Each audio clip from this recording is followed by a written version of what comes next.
Coming at you from the Hey Yo Studios. It's the Fade Route with D and Z. Here are your hosts, D and Z.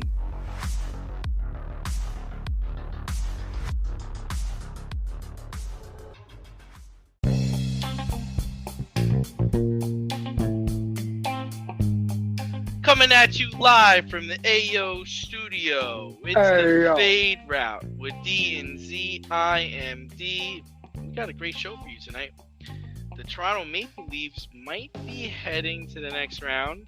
The Rangers are tied 2-2 in their series. And Jimmy Butler is on the verge of knocking off the Bucks. We'll begin today's show. I mean, there's so many headlines. We begin today's show with the Jets finally getting their man. Aaron Rodgers was traded to the Jets on Monday afternoon. He showed up today. The Jets receive Rodgers, the 15th pick this year, and a 5th round pick this year. The Packers get the 13th pick this year, 2nd round pick this year, a 6th round pick, and a conditional 2nd round pick next year. Z, who won this trade? Well, let's start with the fact that the Packers are going to get 2 first-round picks out of this. Aaron Rodgers is playing 65% of the time. Okay, that's what the condition was. Yeah. It wasn't playoff wins. It wasn't MVP leading the league in passing yards. Wasn't leading the league in touchdowns. Wasn't leading the league in any of that. It was, is he going to play 65% of the time? If he's going to do that, then the Packers have earned themselves another first-round pick. Now, in the immediate short term, the Jets have the edge because they got the player, right? Now, you only got him for 2 years. That's what we've been saying from all along.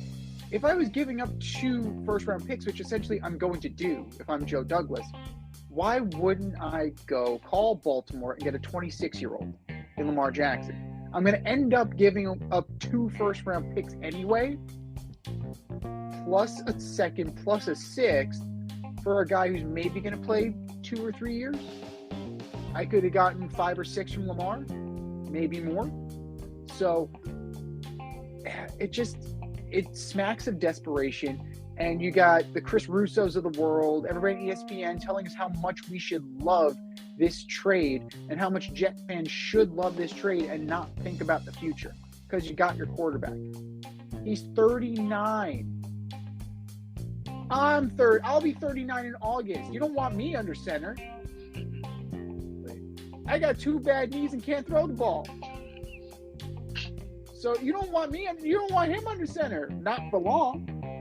So in the short term, the Jets got their guy. Yes, you can build around him for the short burst, like Tampa did with Tom Brady, like the Rams did with Matthew Stafford. You surround him with talent, maybe you catch lightning in a bottle, but this is not designed for the long term. Long term, if the Packers get anything out of Jordan Love, or maybe they have the 13th pick, maybe a Will Levis falls to them, or an Anthony Richardson falls to them, or they take a Herndon Hooker. Like maybe they are hedging their bets on Jordan Love and take a quarterback this year. You know, who's to say? But in the immediate short term, you have to be pleased if you're the Jets because your quarterback is not Zach Wilson, and you have to be pleased if you're the Packers because you're gonna get 2 first-round picks out of this. It's hard to say who won the trade. Right now, I'm going to edge long-term towards the Packers because they're set up a little bit more for the future. Yeah, I mean, for me, I think both teams got what they wanted. Mm-hmm. So, I think both teams do win, as far as getting what they wanted. And I'm going to surprise you here. I'm going to be an optimist and say that the Jets did a decent job making this deal. And, everything we say from here on is a what if, right? Mm-hmm. I mean, we don't know. I mean, Aaron Rodgers looked very energized to be there today. He looks like he really wants to play. He looks like he's excited. He's taken 8, which I think was a smart move by him, and not taking 12, even though Namath gave him the blessing on it. Z, the thing I have the hardest time with is you traded assets, right, for Aaron Rodgers. Very good player, top tier quarterback.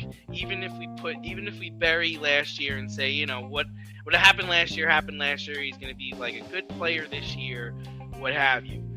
I have a hard time believing that regardless of who they surround him with, that in the next 2 years, they're going to be able to beat Burrow, Herbert, Mahomes, and Allen. That's the problem I have with this. Is like, your window is short, right? And who's this? And we don't know if he's going to retire. He might play. I mean, Tom played till 46. He could sure give us 6 years. He can give us 5 years. He can give us 4 years. I could run the whole gamut on this. But to truth be told, I still have them behind the Dolphins, and I still have them behind the Bills in the division. That's the issue I have. Now, from what I've heard from my sources, is what was holding up the trade was the conditional first-round pick. The Jets wanted to be conditional. The Packers wanted a straight-up, I want your first-round pick next year.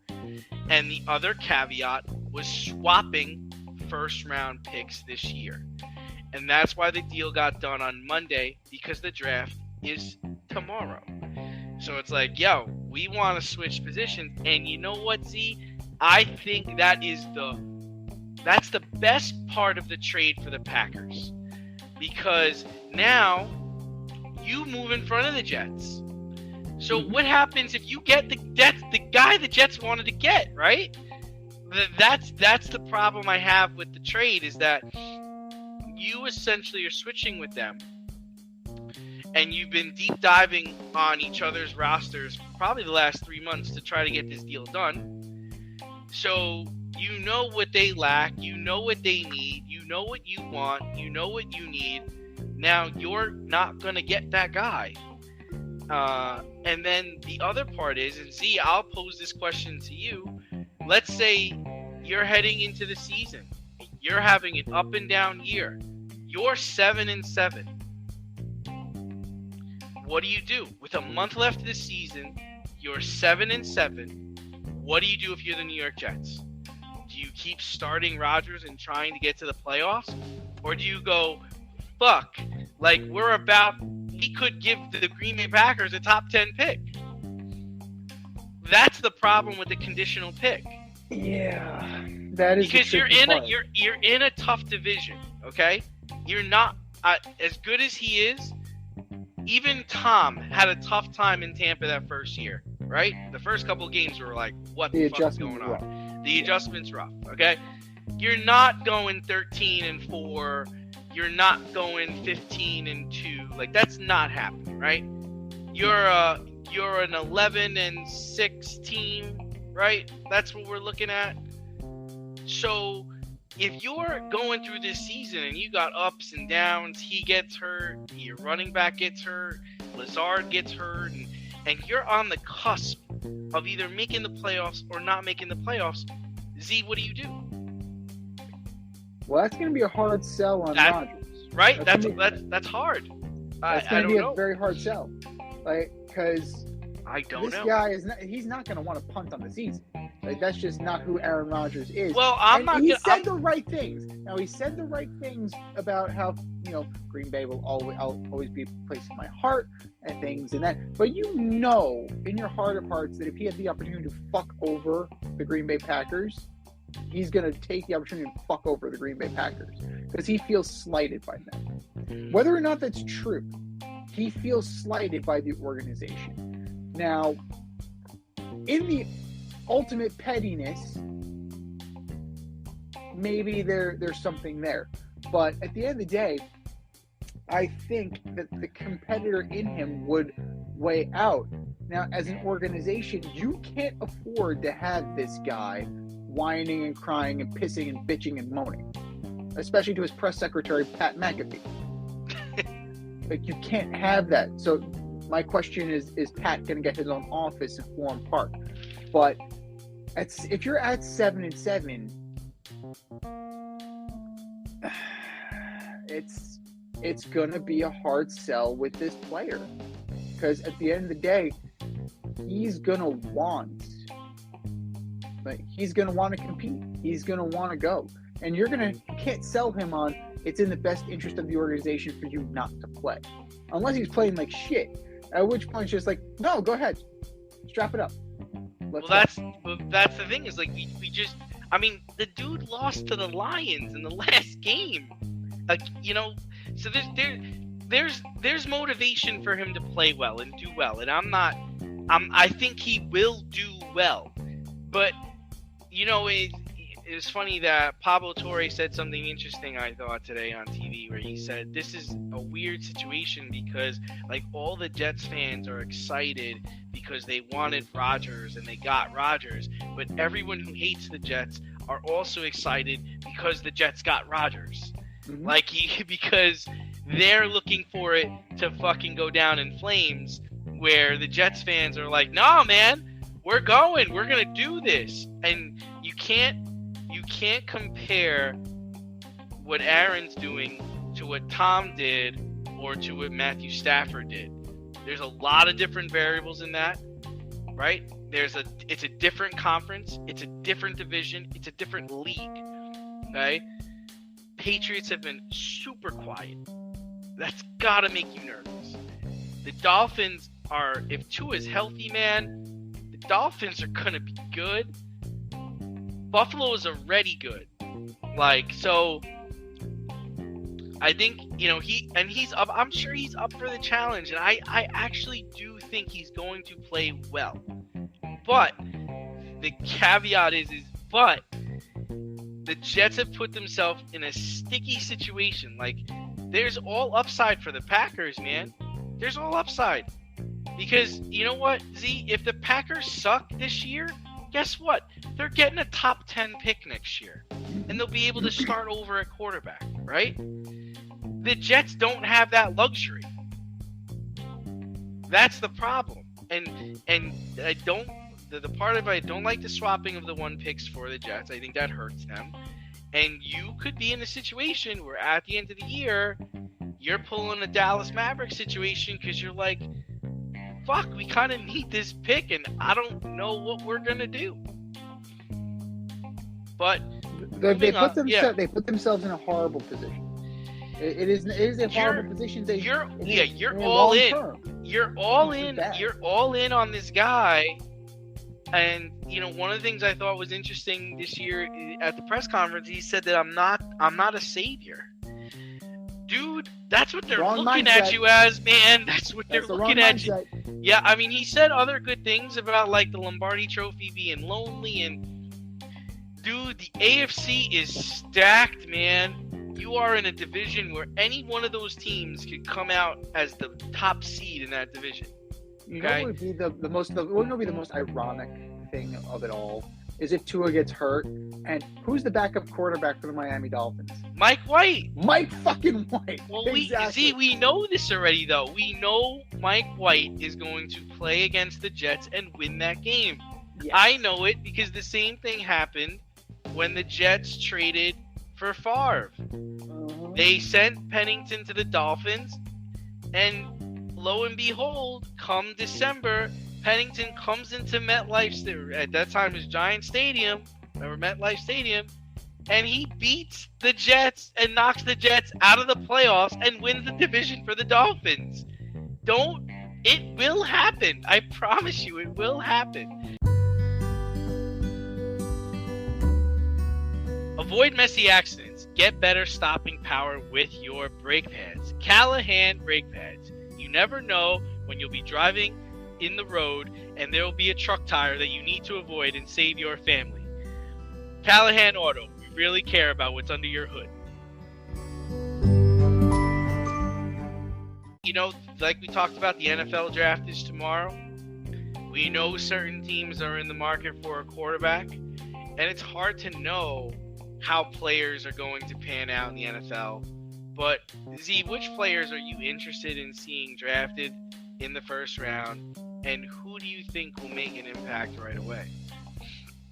Well, I'm interested to see where CJ Stroud goes after the S2 cognition test thing, which it's relatively new. They're trying to find things to replace the Wonderlic, and Stroud scored very low.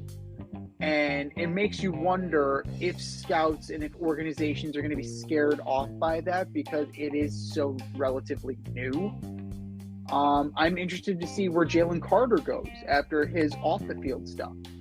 Like, are teams willing to overlook that because he is such a talented defensive lineman? I want to see what's going to happen with this quarterback situation. You know, like we're gonna order up our top 5 later, but there's a possibility that it can be 4 quarterbacks. Possibility in the top 10. Right? Possibly at number 1, you have your choice of 4. It could be any of those guys. I don't think that any one of them is a lock to be sure. So at that point, it's musical chairs and the Bijan Robinson thing. Yeah. Like, Bijan Robinson, like, how high does he go? Like, are there really teams that see him as that Saquon Barkley touched by the hand of God, Dave Gettleman thing? Or are they scared off by running backs in the first round because of the Saquon Barkley thing? Strangely enough, both sides are true. So, like, where does Bijan Robinson end up? I still think Dallas. But we will see what happens there. Dallas, where's Dallas pick? Yeah, so he's not going all the way to 26. No, Dallas will move up. Oh, okay. Yeah. Dallas will definitely. Yeah. Dallas can move up. Why not? Yeah. So, I mean, if we're looking at it, who can move back? Like, the Bears could possibly move back. The Eagles could move back from 10. Like, they're playing. The Patriots are at 14. The Patriots are notorious for trading back. So. Yeah. Let's see what happens. I have a feeling there's going to be a few maneuvers, and it wouldn't surprise me if a couple of established players get moved too. Like, we saw that last year. Would DeAndre Hopkins surprise anybody? It wouldn't necessarily surprise me if D-Hop got moved at the deadline last year. I mean, look what happened to A.J. Brown. So it's within their own possibility, but as far as, like, the individual stories that most intrigue me, Stroud, Robinson, and Carter. Yeah, so for me, my number 1 is Bijan Robinson. I think he's going to make an impact right away. I know we're going to talk about, like, our top 5 picks, but I have him going number 8 to Atlanta. I think they're ready for his talent. He's been compared to Price Holmes, Jamal Charles, Ricky Williams. Like, he's that style of a back. Yeah, and I believe it. I mean, I've seen him play. He's a Texas kid too. I mean, he looks good. You know, Jalen Carter kind of pissed me off. I don't like how he wouldn't go see any teams outside the top 10. Like, dude, don't you understand that teams could trade up to get you? Like, why wouldn't you go see teams outside of the top 10? You're just being stupid and ignorant. Sorry. That's just right away. I'm not interested in you anymore. Like, so I'm not sure where he's gonna go. Will Anderson Jr. is another one that's interesting to me because he reminds me of, like, a Donta Hightower.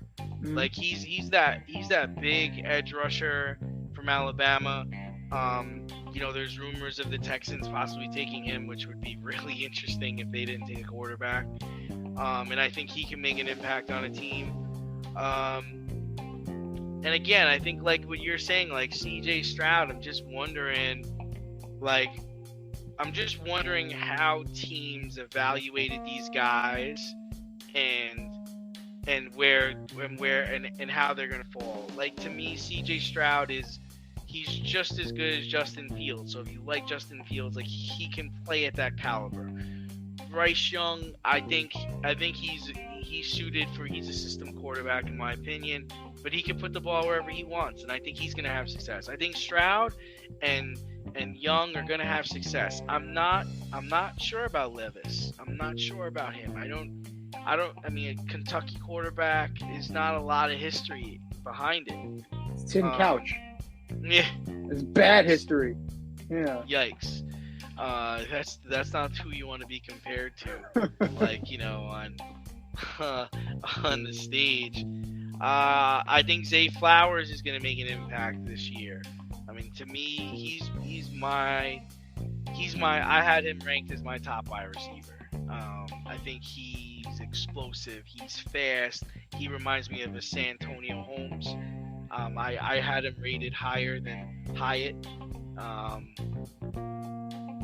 But tomorrow is like, it's like Who Wants to Be a Millionaire, right? It's like you're watching all these kids like win the lotto, right? Because they're all winning the lotto tomorrow. They're all getting like $1 million contracts, and they haven't even played it down in the NFL. No, it's you are even the worst situation, right? We can arguably say that the Houston Texans are the worst situation in football, right? In the NFL. Whoever goes at number 2, your life is just going to change immediately. Right? And if you are the guy that helps resurrect that moribund franchise, that is even better. So, you know, things are definitely going to change for the players. I mean, luck can change. Sticking with the Texans for a minute. You saw the report about Nick Caserio possibly being outed after the draft. That would just be odd. Yeah. So why would he be acting in good faith at that point? Yeah. You know, I mean, outside of just being a professional, you know, I don't see that holding water or even making sense. If he's out, he's not making the picks. Mm-hmm. There's no way in hell he should be making the picks if he's going to leave. Yeah. That just makes absolutely no sense. But it's the Houston Texans. They had a chance to. Well, how about this, Z? The Houston Texans need to get this pick right? Mm-hmm. Because the Colts are picking at 4. Mm-hmm. So could you imagine, like, the Texans picking like Stroud, and the Colts picking Levis, and Levis goes on to be in like a Hall of Famer and beating their ass for like the next 16 years. They'd never live that down, right? They would like it's tough. It's tough when your division rival is like within a couple of picks of you, right. You know, because you really got to get this right, man. Or you just like, you know, Darryl Stingley, like that was a little out of nowhere last year. So, like, you value your player. I understand that. And DeMeco Ryans, the new head coach, he's not totally sold on drafting a quarterback, right? So, like, depending on who goes first, right? Because they're trying. Right. If Anderson's available at 2, or if somehow they like the attitude of Carter, maybe you take him at 2, or maybe you want to shore up the offensive line and take Skoronski from Northwestern. Like, you know, there are ways that you can go. And, you know, it's a stretch. It's all a stretch. But it goes against everything you see based on what your need is. What's the thing that would turn your franchise around is hitting on that quarterback? Because unless you believe in Davis Mills. All right, well, what they're trying to say about DeMeco Ryans is that he's got a 6-year deal. So it's not like there's pressure to win right away. So he can get away with taking the best defensive player in the draft this year and then, you know, looking for a quarterback next year. But, you know, talking about like your division rival picking a couple of picks after you, I always think back to that 2008 draft where the Jets took Vernon Golston at number 6. And then the Patriots took Jared Mayo at 10. And the whole thing was like Jared Mayo was rated higher, and the Jets decided to go with Golston, and it was a disaster, like a fucking disaster. That's why you don't take the workout warrior at the combine. Robert Gallery, right? Robert Gallery was a workout warrior. Who else? You have a lot of examples of guys that just wow you, and they have no substance, right? Mike Mayola. He was great in the weight room, sucked on the field. Like Tony Mandrich, great in the weight room, sucked in the field.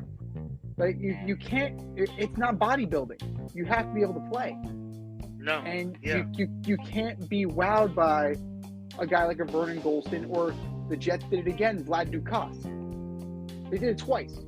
So, it's one of those things that, teams are getting better at diagnosing talent, and they're getting better at, kind of seeing who the projects are going to be. The one thing that's different now than back then is that, a player like a Vernon Golston might have been plugged into a Swiss Army kind of role, kind of like what the Cowboys are doing with Micah Parsons. Micah Parsons is a positionless player. Yeah, he lines up as a linebacker, but he's an edge rusher. He can drop back in coverage if you need him to. He's a linebacker. Like, he's a positionless player. So, teams will take those guys based on raw athletic ability, and they'll make something out of them. But if it's all show muscle, but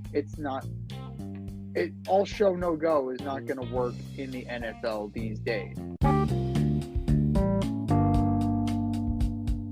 If you want to get on the action, we want to hear from you. Hit us up, faderoutemail@gmail.com. Slide in our DMs on IG @FadeRoutePodcast. Drop us a DM on Twitter @FadeRouteDNZ. Comment on our YouTube channel, The Fade Route with DNZ. Questions, comments, picks, segment suggestions, you name it, we want to hear from you. Get at us, in crowd. Speaking of show and go, it was the Jimmy Butler show as we move over to the NBA playoffs. Playoff Jimmy had a 56-point night and was able to give the Miami Heat a 3-1 lead over the Giannis-less Bucks on Monday night. So, if the Heat eliminate the Bucks, would this be a good thing or a bad thing for the NBA? Dude, you're going to be surprised at my answer. I'm going to say it's going to be a horrible thing for the NBA. And I like Jimmy Butler, and I like the Miami Heat. But let's be real. The reason why they would be moving on is because Giannis was hurt in Game 1 and hasn't been able to play to his best ability. And this is what I'm talking about. And this is what I keep talking about with the NBA. These games are waste of time. I don't want to see this. I don't want to see an upset. I don't want to see an 8-1. I don't want to see it. I want to see the best teams play. Even the Boston series, the Hawks are hanging around. It's wearing Boston down. It's going to ruin it for later on. And listen, I love Jimmy Butler and I love the Heat, but listen, if it's all about the playoffs, then let's get to the playoffs quicker. Then let's play only 40 games, 50 games, or 60 games, and let everybody make the fucking playoffs. There's no point in playing an 82-game season and then having a 7-game series with a 1 versus 8 if 8's going to beat 1 or 2 is going to beat 7. I mean, the Laker thing is a lot different because, in my opinion, the Lakers are better than Memphis, and Memphis really shouldn't even fucking be there. That's just my, it's my personal opinion. But yeah, I think it's gonna change the dynamic of the entire playoffs if the Miami Heat are able to beat Giannis and the Bucks. And what I mean by Giannis list, look at this. 38-27, right? He played almost 40 minutes. The numbers he put up, that's not Giannis. That's like a pod person of Giannis. That's like they flip-flop Brook Lopez and Giannis. Like, Brook Lopez had 36 points. He's playing well. He's playing really well. He's playing his ass off. 36-11. He had a double-double. So, he is stepping up as Giannis is less of who he is. And it's not great when your stars, and this is a star-driven league, for your best players, right, your marquee players, to not be in the playoffs or not make deep runs in the playoffs, it's bad for the overall product. It is. It's a shit product already, and you're just going to make it worse. Well, you have Jimmy Butler is doing an admirable job of carrying his team. Right? That's what Jimmy Butler does. He needs to step up majorly, especially since Tyler Hero's out, right? Because they don't have a lot in the way of the shooting. Let's be real here. The next person in terms of points was Bam Adebayo with 15. Jimmy at 56. The next highest score is 15 points. They scored half of their freaking points. That's insane. That's unsustainable. No, next round, absolutely not. And everybody's passing Jimmy the ball and watching him go to work.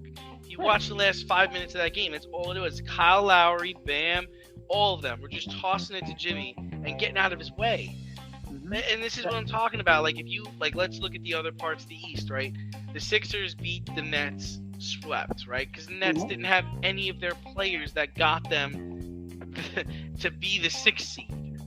Now you have the Celtics, a 2 playing a 7, and they're in a heated battle with the Hawks. The Hawks and the Celtics are in a heated battle, and the Sixers are just waiting for this Celtics team. Like, how does that work? They gotta waste their time playing the Hawks, who want a play-in game just to get here, where we can't watch the 76ers and the Celtics play right now, right?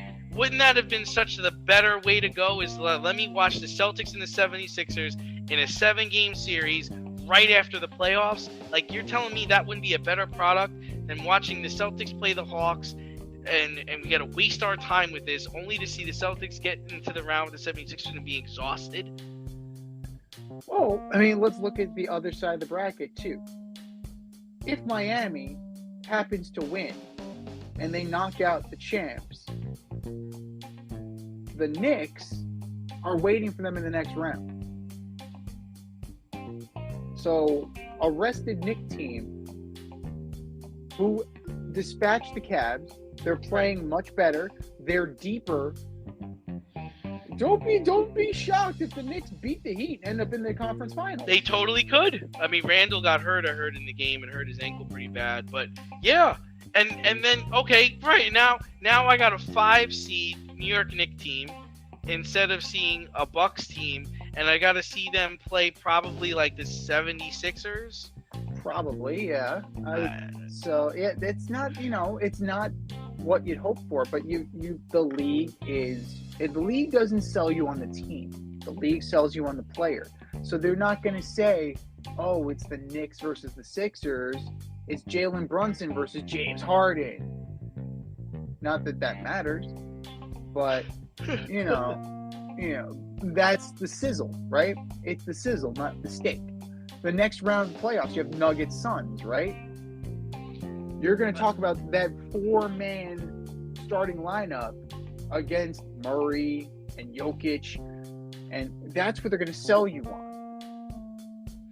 And you know what? And you look at the other side. Look, and you can even talk about the Grizzlies and the Lakers. Like, even though I said, I had the Lakers beating the Grizzlies, and the Grizzlies really shouldn't be a 2 seed, but in this series, Ja got hurt and missed a game, which led to the Lakers being up 3-1 right now. Like, and now the Grizzlies are going to have to battle back, and if they're able to battle back, they're going to wind up having to play a Kings or a Warriors team. I'd rather just skip to the good stuff. I want to see the Grizzlies play like the Kings, or even the Grizzlies play like the Warriors. Like, why do I gotta waste my time with trash? If you don't care about a regular season, then let's get rid of the regular season. Go from regular season to elimination tournament to then the playoffs. Like, let's eliminate the bullshit.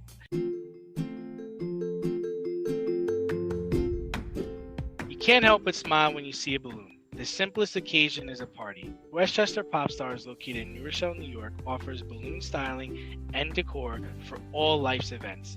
Birthdays, anniversaries, weddings, showers, school and corporate events. store openings, or just because, Westchester Pop Stars takes balloons and shapes them into works of art, creating decorative installations for your special occasions. No event is too big or too small, and their custom personalization service is top-notch. Westchester Pop Stars is a private studio, quickly expanding. In-person consultation is by appointment only. Send an email to westchesterpopstars@gmail.com for more information or to schedule an appointment. No need to hire an event stylist. All you need is balloons. Currently servicing Westchester, Putnam, New York City, and Connecticut. To find Westchester Pop Stars, search for them on Instagram, Facebook, or Google.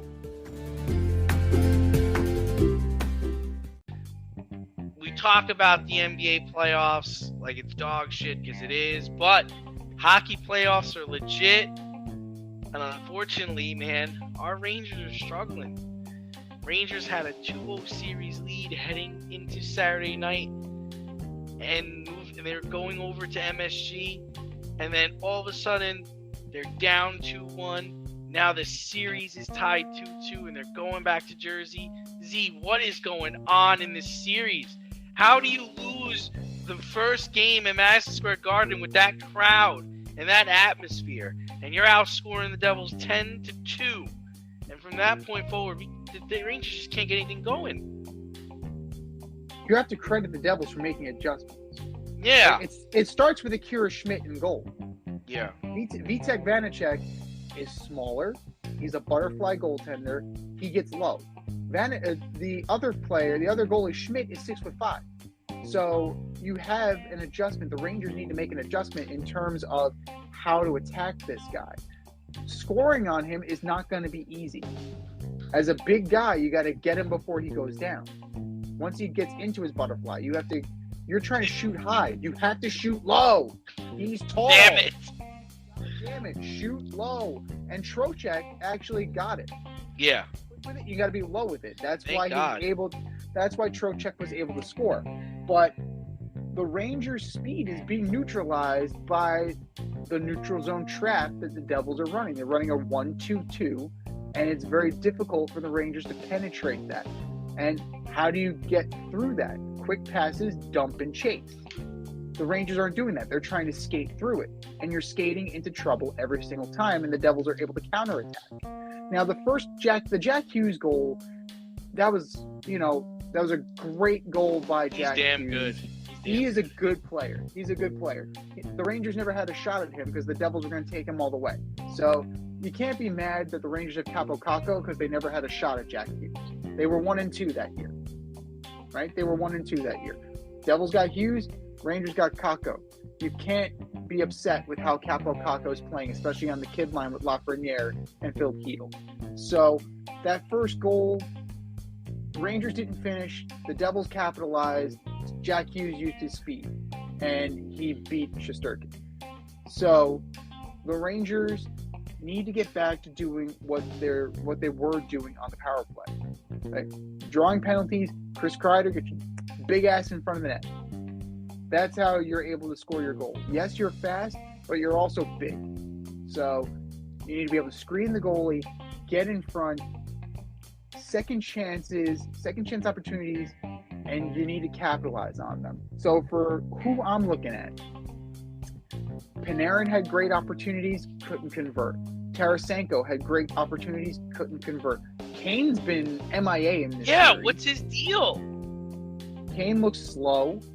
Kane looks like he doesn't look like he's there right now. He just got off the bus, man. Yeah. Now, these are the guys that need to pick it up. Like Zibanejad, got to score, right? Trouba's been there. Fox has been there. The kid line has been there. The fourth line is playing great. They're playing their asses off. Goudreau and Vesey, they're bringing it. They're absolutely bringing it. But the big guys, the top six, they need to come and they need to deliver the goods. Panarin needs one so desperately. Artemi Panarin needs to score like yesterday. The Rangers are doing the job. They're doing the job. Because who has scored, right? Hughes, Haula, Dougie Hamilton, and Siegenthaler. Like that, it's pretty consolidated. You're holding a lot of that team down. The Devils are a very good team, and you're managing to hold them down. Now your big guys have to get back to where they were. Now Kreider did a great job in the first 2 games, and the Rangers laid it on them. We have a series now because the Devils aren't going away quietly. Well, the first team to win a home game wins the series. We'll find out. That's going to have to be the case, but the way it's going, that home ice doesn't really mean much in these playoffs. The road team actually has a win. They have a winning record. Yeah, I just don't think that I don't think the Rangers could go to Jersey, lose, and still win this series. I feel like if the Devils win at home in the next game, they're gonna wrap it up in MSG. It's just what I feel like, because they don't look like they're in it anymore. Like, they don't look like it was the first 2 games. I mean, come on, Z. They had a power play in the first 2 minutes of Game 3. What the fuck, man? And the crowd is deafening. It's Madison Square Garden. How are you going to let these young punks come in here and take you to overtime? That game was just a mad scramble. And Gallant's getting at him. I can see he's getting at him. He's getting at them, but what is he doing? Like, yelling at them isn't helping. What did Lindy Ruff do that Gerard Gallant did not do? Made the adjustments. Brendan Smith sucked? Okay. You're out. Siegenthaler, you're in. Who wants to play hockey today? Right. You the most, you the second most, you are useless. No, you the most, you the second most. 10D, you're the worst fucking player on our team. Lindy Ruff is actually making some changes. If things aren't working, he's changing them. And the funny thing is that Gerard Gallant, he was just rotating personnel and changing lines all year. Now all of a sudden, he's not doing that. It seems against type. So, kudos to Lindy Ruff. And let's not forget that Lindy Ruff coached a lot of these guys because he was a Rangers assistant before he took the Devils job. So he knows how to exploit them. The Devils are just so fast. They're just super fast. How do you neutralize speed? That's the key. How do you neutralize the speed of this guy? You got to put bodies on him. Yeah, and you got to put it on him and slow him down. Put it on him legally. Jacob Trouba knows how to hit somebody legally. Barclay Goodrow knows how to lay the wood. Go ahead. Go to town. Make it happen. Make them uncomfortable to where they're not going to want to engage in a track meet with you. Exactly. Deliver the punishment. We're playing for the cup, man. It's coming down to the last 3 games here. But another good series that's going on is the Toronto Maple Leafs. They raced a 3-goal deficit in the third period to beat the Lightning 5-4 and take a 3-1 series lead. Z, is this the year the Leafs get out of the first round? Let's not jinx it. Oh my god. The Lightning just can't win a game in overtime either. No. They cannot win games in overtime. And you would think that's not the case when you've got one of the best goaltenders in the league, but they suck in overtime. They're awful. This year, yeah. This year they have not been what you want. That's for sure. But it's about time for the Maple Leafs, right? It's shit or get off the pot. You got Stamkos out there trying to fight people. Never seen that before. Stamkos and Austin Matthews are throwing down. That's amazing. That's where we are right now. That's playoff hockey right there. That's what I'm talking about. The 2 captains dropping the gloves and having a scrap. Are we gonna fight right now? Is this really happening? You want to go? You want to go? Okay. What year is this? What fucking year is this that we're doing that? But you figure it would catch up to the Lightning eventually. That just being on the right side of all the breaks eventually things would even out. Now they were running. They did run. I disagree with you. I disagree with you only because of their goaltender. Like, he's literally like the top 5 goaltender. And you would think that he would be the one to keep them in, but he's giving up goals left and right. Like, unreal. Like, Vasilevsky, really? 4 and 5 goal games? I mean, you know the Lightning can put up points. You know they play hard. But one of the things that they usually don't do is give up that many goals. And they are. Yeah, but look at that defense. It's not the same defenseman, right? And one thing about Vasilevsky, yes, but you don't have the same D core in front of him, right? You had Stralman, and you had McDonough, and you had defensive anchors. You still have Sergachev, yes. You still have Victor Hedman, yes. You don't even have Kevin Shattenkirk anymore. Like, you're relying on Zach Bogosian and Ian Cole. Like, that's all you need to know about this. Like, it's not the same caliber of defense you're putting in front of Andrei Vasilevsky. So even if, even if he's standing on his head, they're still going to barrage him with shots. And the law of averages just dictates that eventually it's going to turn. He faced 27 shots in the last game. It adds up. Now, Braden Point. Isn't Braden Point like the best player in the league? Is he not the best player? He's like the best player in the league. Like, in my opinion. Braden Point is one of the best players in the league. But as long as Connor McDavid is breathing, he's not gonna be number 1. So, you have Stammer, you have Brandon Hagel. The offense is still there, and that's evident in the series. Like, they're still scoring. You need to be able to play in front of your keeper. And all you need to know is this. In terms of block shots, in the last game alone, Tampa Bay at 15, Maple Leafs at 26. They're getting down. Tampa Bay's getting down. They're getting in front of it. Ilya Samsonov's not a bad keeper. He's not a bad goaltender. He's actually pretty good.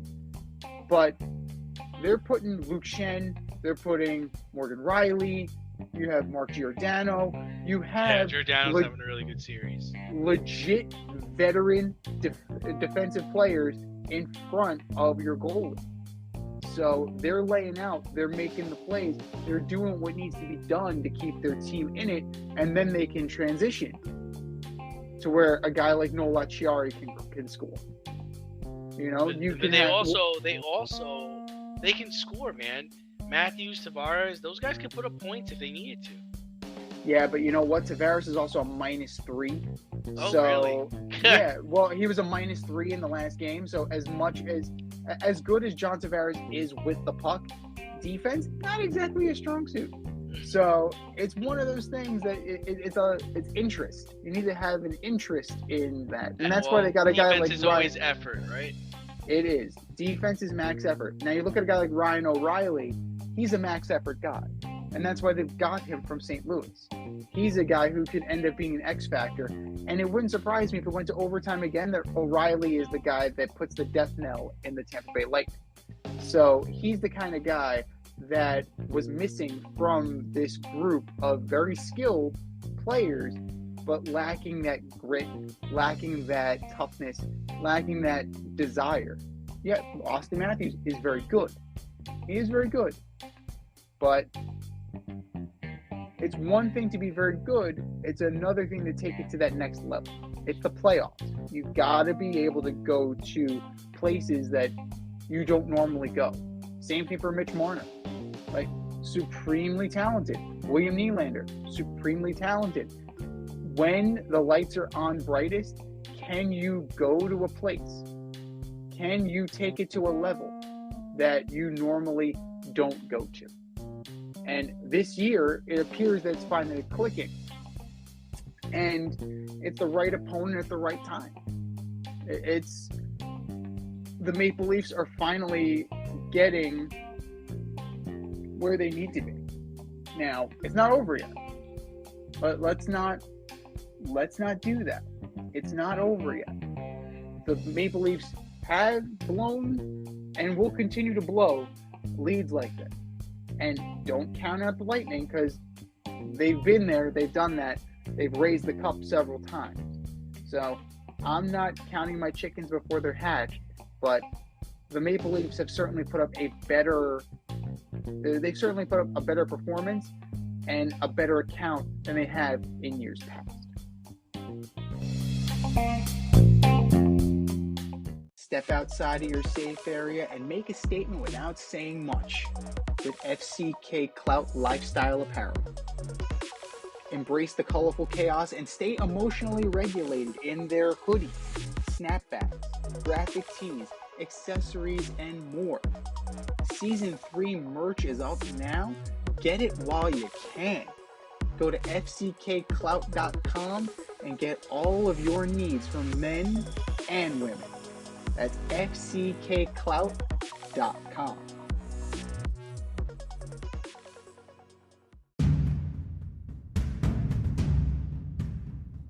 More or less?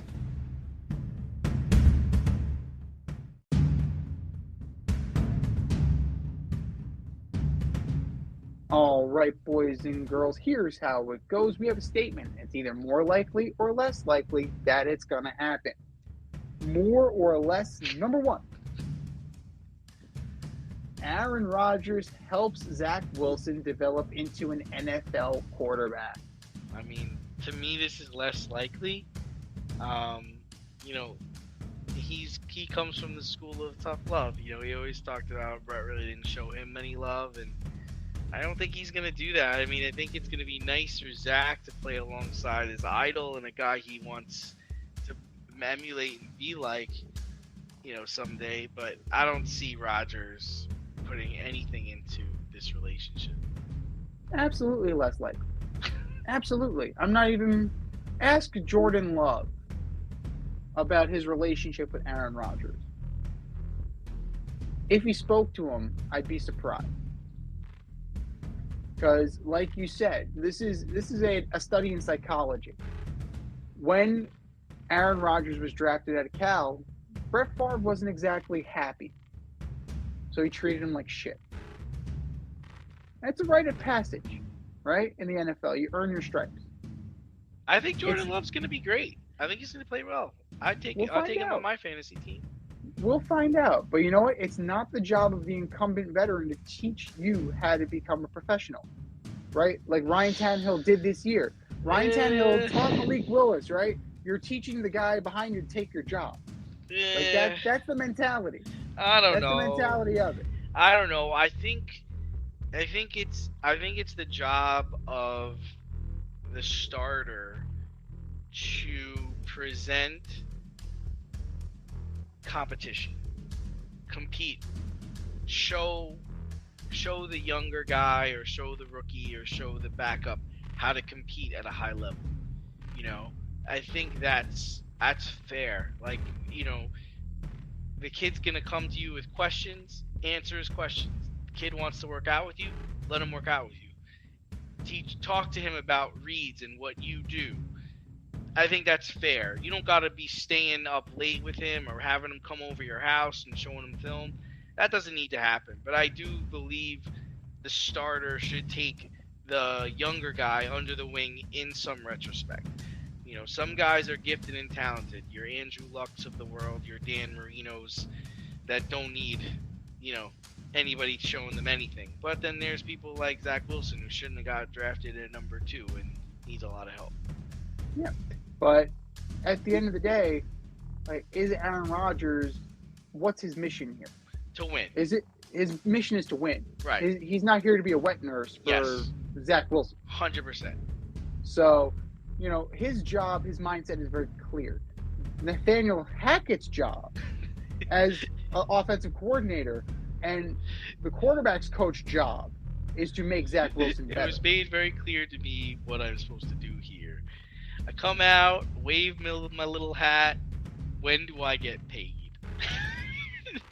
And move in the third inning, we scratched balls for an hour. Well, anything worth doing is worth doing right. Absolutely.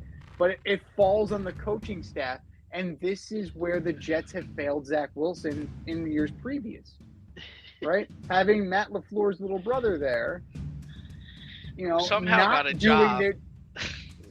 Well, apparently he's very good friends with Sean McVay and knows that he doesn't like the crust on his peanut butter and jelly sandwiches. So, it's the job of the coaching staff to make sure that everybody's ready to go. Now, if Zach Wilson is playing this year, that means he's on another team or something has gone catastrophically wrong. And the Jets get to keep their first round pick. So there's that. So I don't think that there's going to be anything there other than, hey, Aaron, who the fuck are you? Don't look at me in the eye. More or less, number 2, Aaron Hicks gets DFA'd by the Yankees in May. Jeez, man, this has got to happen, right? I'm going to say more likely. I can't imagine this man playing any longer. It's becoming a detriment to him. I mean, he's getting booed. It's just, him playing is just awful. It's awful. People are starting to feel bad for him. You get overly excited for a seeing eye single, but he doesn't even get those. Oh, he's become Jerry Johnson. That's terrible. That's awful. But I still don't feel bad for him. I'm sorry. It's more likely he's going to go, and he's deserved every bit of this ridicule. He can't stay on the field. When he's been on the field, he's been a disaster, and now he can't hit. Like, plain and simple. The only saving grace is that they traded him for John Ryan. They traded John Ryan Murphy for him, and John Ryan Murphy became nothing. Otherwise, they really regret this. He's batting 129. 129. In 13 games and 34 plate appearances. 129. He's got 4 hits and 31 at bats. God. He has 1 RBI and 3 walks. 10 strikeouts. He has an OPS of 335. An OPS of 335. Not a batting average of 335. An OPS. His WAR is negative 0.4. IKF is a better option in the outfield than you. It's a problem. The problem with the Yankees is that their depth is really bad at the moment. Because you're looking at Stanton is out. He wasn't going to play the outfield anyway. But Stanton is out. So you need to play somebody. Bader is eventually going to come back. So Harrison Bader definitely will inject a spark. You hope. Because then you're looking at IKF, who's actually been pretty good defensively. Offensively, he is who he is. But he's been decent defensively. Cabrera, Oswaldo Cabrera. Judge is Judge. But then you're looking at the back end of it. It's Franchy Cordero, Willie Calhoun. And then in the minors, you don't have anything. You outrighted Esteban Florial. You have Everson Pereira is the only other outfielder that's on the 40-man roster. So anything that's going to happen, you'd have to get a guy onto the 40-man roster. Well, there's a way to do that. DFAing Aaron Hicks. So if you need to make the move, you need to make the move. Now maybe he's a change of scenery guy. Maybe the Twins want him back. The Twins seem to be stockpiling ex-Yankees. It worked with Gio Urshela. It worked with Gary Sanchez. It worked with Sonny Gray. It worked with Joey Gallo. Maybe send him back to Minnesota, get a bag of balls and, a Juicy Lucy and call it a day. But he cannot be here any longer. He just can't be here any longer because he's got a target on his back and, he's got that fuck you in him, right? He wanted that fuck you in him. No, it's over. It's over. Make it happen, Cashman. More or less, number 3, Ime Udoka will have similar success in Houston like he did in Boston? Well, I think it all depends on the draft. I mean, they really need to get Wembanyama. I think if they're able to get him, I think he will be able to coach him well. I don't think this team, the way they're structured right now, that they're going to make the playoffs like next year. They have decent players, but nobody on this team is worth a damn. So yeah, it's not like you're walking into it, with Jalen, which is, I can't remember his name, but it's not like you're walking into Jason Tatum and Jalen Brown. You got Jalen Green and Kevin Porter Jr. Yeah. Jabari Smith, Frank Kaminsky, yeah, this is quite the mix. You have Boban bag, Toby bag. I love that commercial. You got Boban. Is that a plate? Is that a bowl made out of your hand? Yes, it is. Yeah, I mean, they just to round out their roster at the end of the year, they had to go sign Willie Cauley-Stein. Like, they had to just find somebody to take this roster. It's bereft. It's completely bereft of talent. Right? Jalen Green, we'll see what he becomes. But where is it? I don't see it. Now, the only thing that could make a lick of sense, because it is an extremely young team, is if they package guys and try and bring in a superstar. Or if they blank check a guy. Like, here, just come revalidate our team. Now, the rumor, and it's a rumor because I don't buy it for a friggin' second, is that James Harden would go back to Houston. For who? For what? As Ricky Waters once said, there's nothing there. So unless Ime Udoka is a magician, I don't see how he's going to do that. I don't see how he's going to replicate any of this. Because his success was based on what? Having studs. There are no studs here.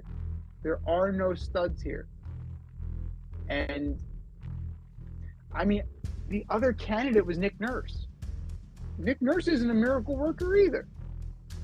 I don't know who goes into I don't know how you go into an interview with this roster and say, yeah, I can work with this.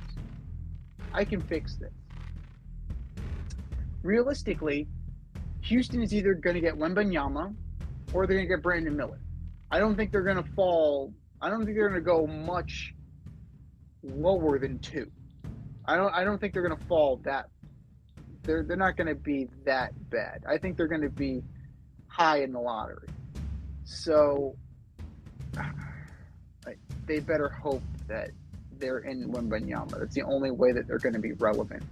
But it doesn't matter that Ime Udoka's there, at least not right now. Jesus could be coaching this team, and it wouldn't matter right now.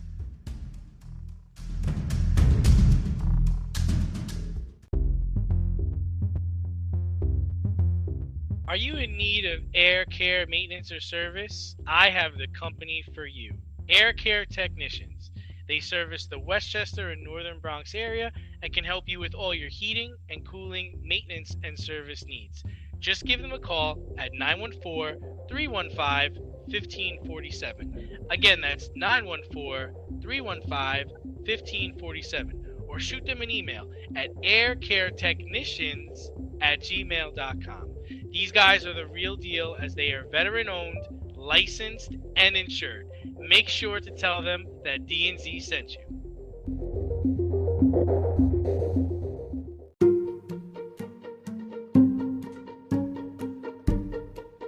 The Fade Store presents the Alleged Superstar of the Week Award.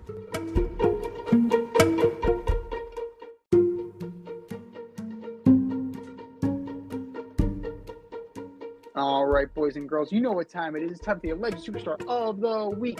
Here's how it goes. We put up a poll on our Twitter page at FadeRouteDNZ, and you vote, and you vote, and you vote, and you vote. And the winner of said vote gets the coveted Ash Trophy and a shout out on this here show. And do you know who took home the coveted ass trophy last week, D? I don't. Max Scherzer. Ugh. Don't swear on the lives of your children and then take the suspension. Yes, I understand that you weren't going to get a fair shake. Life isn't fair, Max. Life isn't fair.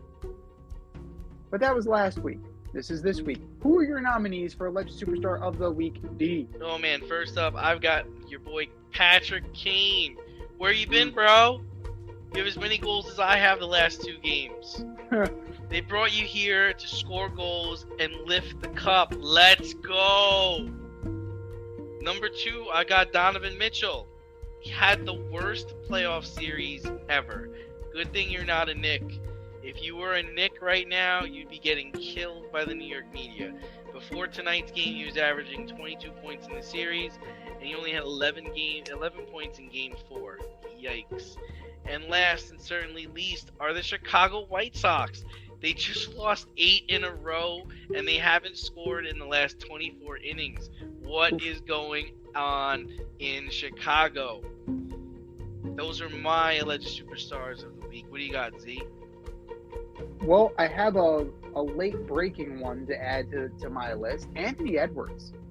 Oh, jeez. 3rd-degree assault. Allegedly swung a chair that struck 2 female employees following their loss to the Nuggets on Tuesday. Good job. Brilliant. Good job, Anthony. Way to go. Fantastic Way to go, asshole. job. What the hell are you thinking? It's like, what the hell you're like? Have the NBA not had enough bad looks that they're like, we needed one more? Has everyone gone mad? What the fuck? Like, seriously, what the hell? Draymond Green seems reasonable by these standards. But I'm going to stick with the NBA. Dylan Brooks. You want to talk shit about LeBron? You want to call him old? You want to call him bald? You want to call him slow? You want to call him whatever. He hands you your lunch. You punch him in the balls. You get kicked out of the game. And then, rather than face the music with the media, you bounce. You snub them. Be a man. Take your lumps. Otherwise, you're just a chump.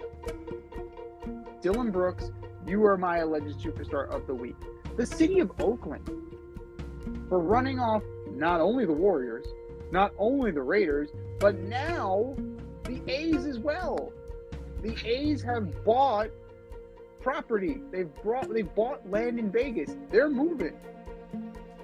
They are moving because the Coliseum's a dump. Nobody goes. And the team stinks. The team stinking only has so much to do with the fact that the sewage leaks in the Coliseum. Mount Davis, it's so big that nobody can sit up in the upper deck. And on top of that, it's just how old. It's old, it's unattractive, it's falling apart. But you won't give the A's a new stadium. You don't deserve to keep them if you're not going to work with them. City of Oakland, you are my alleged superstar of the week.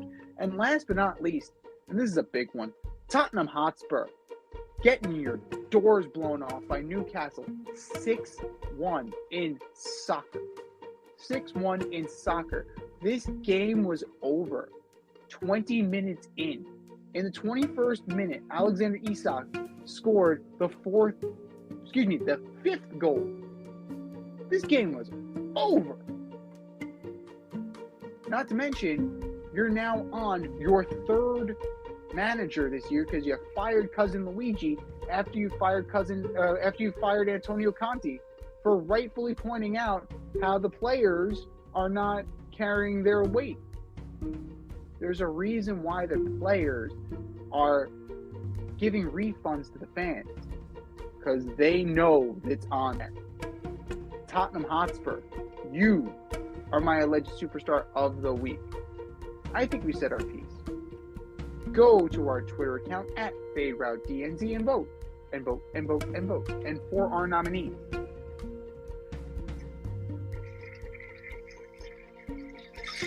Just do better, boys. Just do better.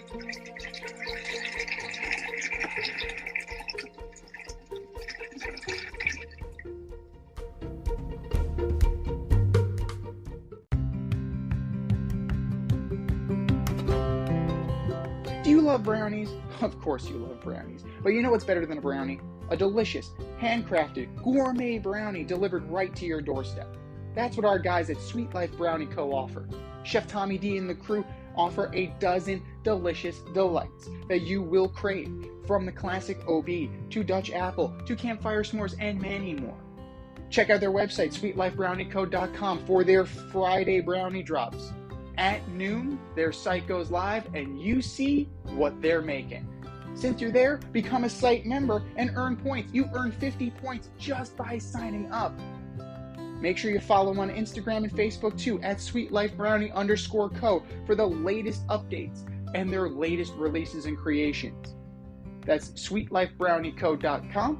Give them a call, 845-641-3043, and tell them D&Z sent you. That's sweetlifebrownieco.com, 845-641-3043. Sweet Life Brownie Co., because there's always room for a brownie.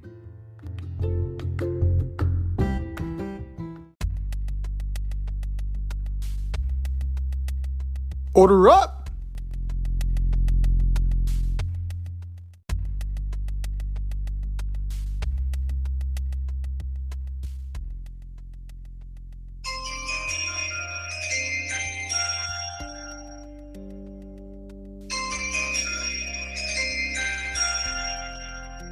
You know what that means, ladies and gentlemen. You know what that means. It is time for us to order up. Order up, order up. We are doing our special order up of our top 5 picks in this year's NFL draft. It is tomorrow night.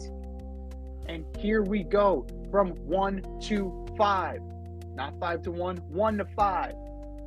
Who you got, D? All right, Z. Number 1 overall to the Carolina Panthers. I've got Bryce Young, quarterback, Alabama.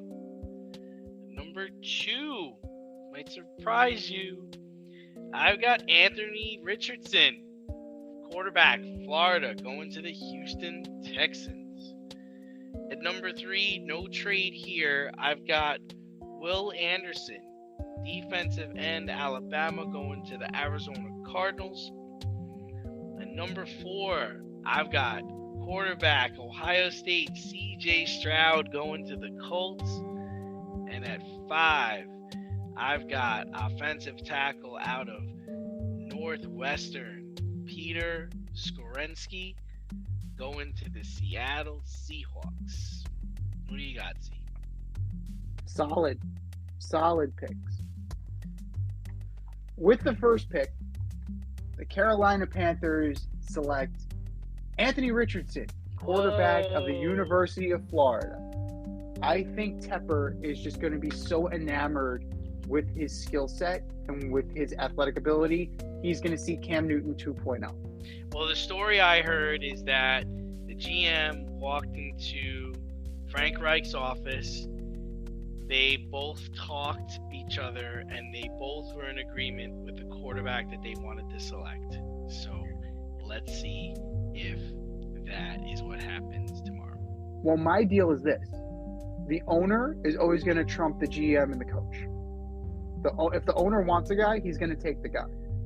So that becomes the issue. And this guy, Tepper, is a temperamental dude. So if he wants something bad enough, he strikes me as the type to get it done. With the second pick in the 2023 NFL Draft, the Houston Texans select Will Anderson Jr., edge rusher from Alabama. I think DeMeco Ryans is going to get the guy he wants. He wants a guy who can be a game wrecker, and I think that Anderson is going to be that guy for him. This is the tricky one, right? Arizona. Like, who is going to move up? Is anybody going to move up? Or is Arizona going to be forced to take the pick? I think that Arizona is probably going to be forced to take this pick. Now, what do they need? Linebackers, an offensive tackle, corner, a wideout. With this, like with them staying put, With the third pick in the 2023 NFL Draft, the Arizona Cardinals select Pete Skoronski, offensive tackle from Northwestern. They want to keep Kyler Murray upright. That's going to be the way to do it. Number 4, with the fourth pick in the 2023 NFL Draft, the Indianapolis Colts select Bryce Young, quarterback from Alabama. The height is an issue. He's only 5'10", and 5'10" may be generous. But we'll see. He's the most NFL ready. Hopefully, he'll be able to put on a show. But there are a lot of holes on the Colts. A lot. And with the fifth pick in the NFL Draft, the Seattle Seahawks select Jalen Carter, defensive lineman from Georgia. I think that Pete Carroll is enamored with the talent. He can coach the character. They've had plenty of guys that have not had the best character, and Pete Carroll has been able to navigate that, and he can turn this kid into a pro mentally. This has been the Fade Route with D&Z. Thanks for tuning in tonight. Catch our podcast on Wednesday night on iTunes, iHeartRadio, Spotify, or wherever you listen to your podcasts. So until next time, stay faded, everyone. Time for us to run the go route, but we'll talk to you next week. Thanks for listening to this episode of our podcast. If you like what you heard and want to hear more, be sure to like and subscribe on your favorite podcast platform. Rate us 5 stars, leave us a review, turn on subscription notifications, and tell your friends. Spread the word, spread it wide.